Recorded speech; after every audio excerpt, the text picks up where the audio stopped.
Hi, my name is Alea, and in this video, we're going to now cover the cell membrane, also known as the plasma membrane. So in another video, I kind of talked about the basic structure of a cell. Cells are the smallest unit of living things, and one of the main components of a cell is the membrane, which is basically the thing that surrounds the cell and separates the cell from the outside world. And so here I've got an arrow pointing at the cell membrane, also known as a plasma membrane. So now we're gonna kind of delve into what this membrane is, what it's made up of, why is it important. So the first thing is that these cell membranes are made up of phospholipids. Phospholipids are a special type of lipid, so that is one of the four main macromolecules, right? So lipids, phospholipids are a special type, and the reason why they're special is because they are half hydrophobic, half hydrophilic molecules. So here is one phospholipid, and it's usually drawn like this, where it's got a circular head and two little squiggly lines for the tails. But this is actually what it looks like when you're looking at the chemical structure, where the head component is polar, meaning that it is hydrophilic.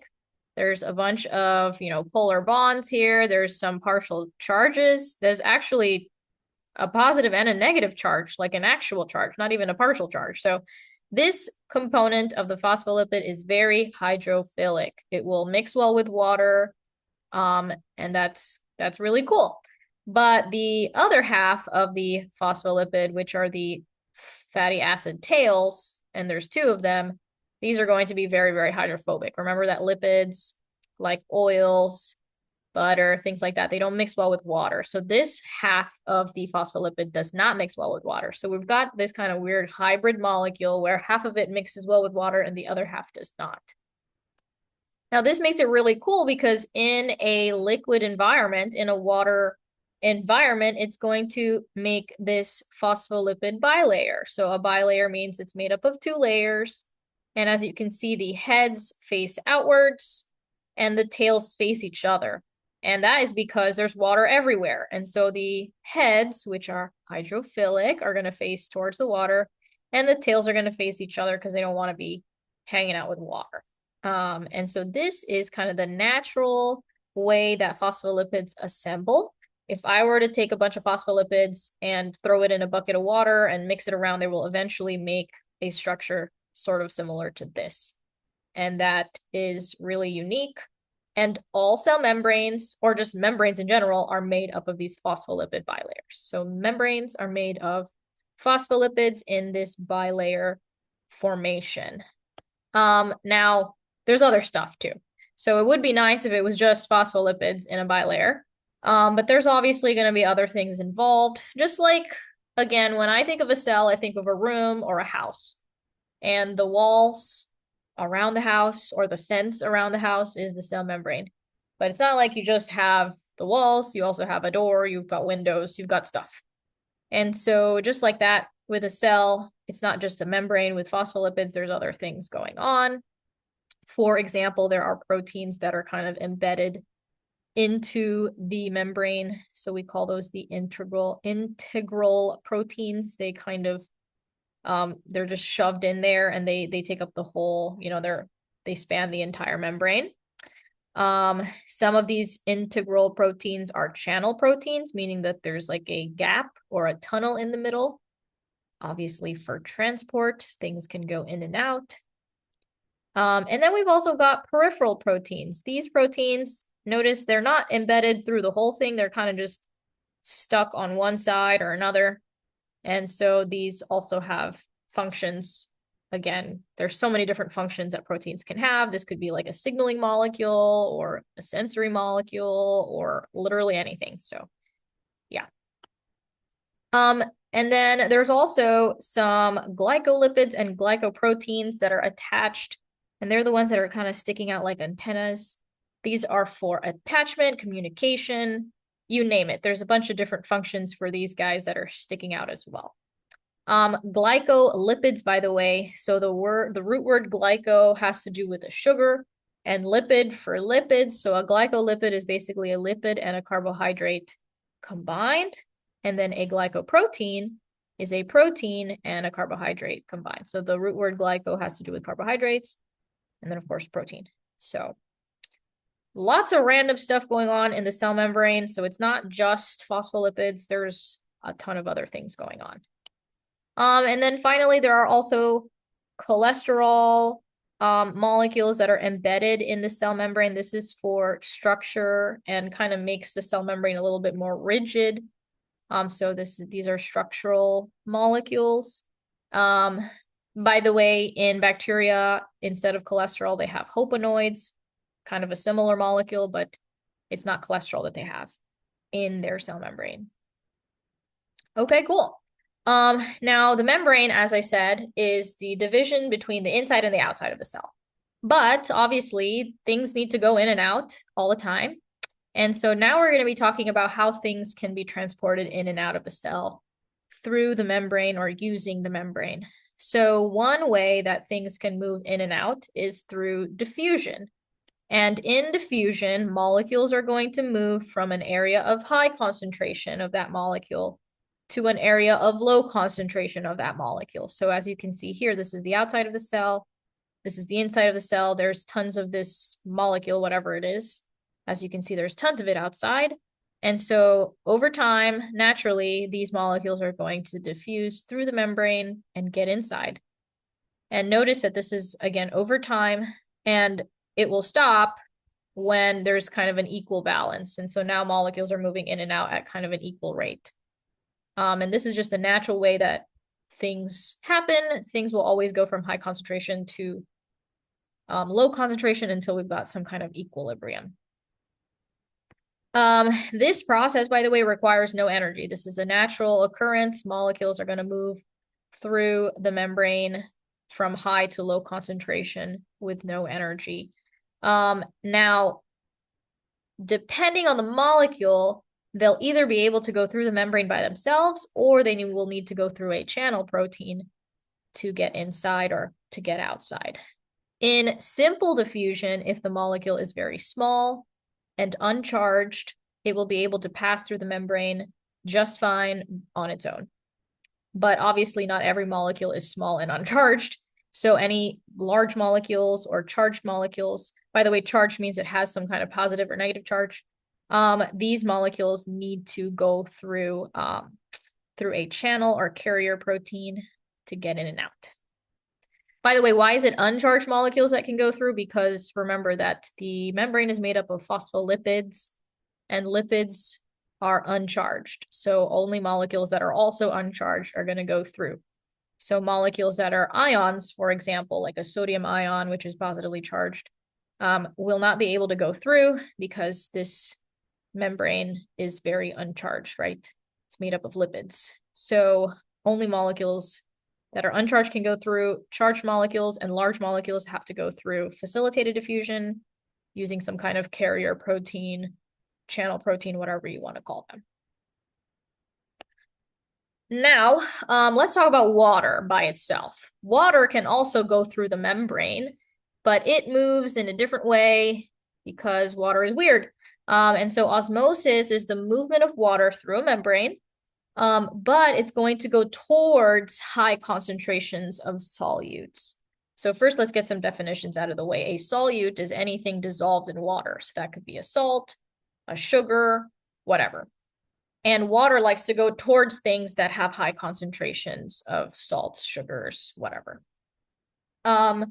Now, why does water like to go through there? Go towards that because it wants to basically create an equal concentration. So here is a beaker where we have low concentration of solute and high concentration of solute, and the pink is the water. The water is going to move towards the high concentration until there is an equal concentration or equal spread of these molecules. And the way I like to think about it, or one analogy I like to think of, is when back in the day when you got your phone wet, you would stick your phone in a sack of rice or a container of rice, and that would dry out your phone. Now, the reason why that happens is because water is attracted towards the high concentration of solute. In that specific example, that would be the rice, because rice is made up of a starch, which is a solute, quote unquote. And so, yeah, water is just attracted towards high solute things. Now, this is going to be important for the cell because cells are affected by this whole osmosis process. And so if a cell is put into an environment that causes the water to either go in or out, that would obviously be detrimental to the cell. And so let's talk about those different situations. So cells are affected by these solute concentrations or solute environments. And so in this diagram, we have an isotonic environment. So when I say environment, I'm talking about everything outside of the cell. So inside of the cell is whatever, outside of the cell is isotonic. Now, isotonic means that the inside is the same as the outside. So the outside and inside have the same amounts of solute. And so water is going to enter and exit equally. And so the cell is happy. This is kind of the normal environment for a cell. Hypertonic environments means that there is too much solute outside of the cell. Okay. And what happens is, remember, water goes towards high solute. And so water is going to leave the cell because there's water inside of the cell. It's going to leave and go outside because it's salty or it's very high sugar outside. And so the cell shrivels up, it basically dries out. One kind of real world example of this is when you eat something that is very salty or sugary, you tend to feel really thirsty after. And that is because what you're consuming is very hypertonic, and the cells in your mouth are literally losing water as you are consuming this sugary or salty food. You're drawing water out of the cells in your mouth, so the cheek cells, your tongue cells, whatever. And so you literally have a drier mouth because of that. And so that's a hypertonic environment. And then finally hypotonic, and I feel like I'm blocking it, so I'm going to duck. Hypotonic environments are the opposite of hypertonic. Basically there's low solute on the outside, and that means that water will actually enter your cells, and you think, well, that's great, but if too much water enters your cells, then they could actually explode. So hypotonic is also not good. So yeah, those are the different types of environments that a cell can be exposed to, and based on osmosis they're going to react. The cells are going to be reacting differently based on if the water is leaving, if the water is entering, or if it's equal. Okay, so and by the way, forgot to mention that osmosis, all of this is happening with no energy. Just like with diffusion, we're not using any energy to move molecules around. This is a totally natural thing that happens. But let's say we want to move molecules opposite of the direction that they want to go. So for example, there's high concentration of something and I want to add more to that area. You're going to need to use energy because you're basically going in the opposite direction that the natural world wants to go. And this is called active transport. We're moving molecules using energy. We're pushing molecules, basically. So whenever you want to move a molecule from low to high concentration, you're going to need energy. Just like I think of like when you're trying to push a ball up a hill, right? Going from low to high is much harder than going from high to low. If you have a ball at the top of a hill, you're gonna have an easy time getting down the hill. But if you want to bring a ball or a boulder or whatever up the hill, you will need energy. And so we're going from low to high. We're going to use energy. And there are proteins that are involved in this process. So here's a membrane with these proteins. And these proteins, we usually call them pumps because they are pumping or pushing the molecules in one direction. And we're going to be using this molecule called ATP. We'll talk about ATP in a different video, but it is essentially energy, chemical energy. And this ATP is going to be used to power the movement of molecules.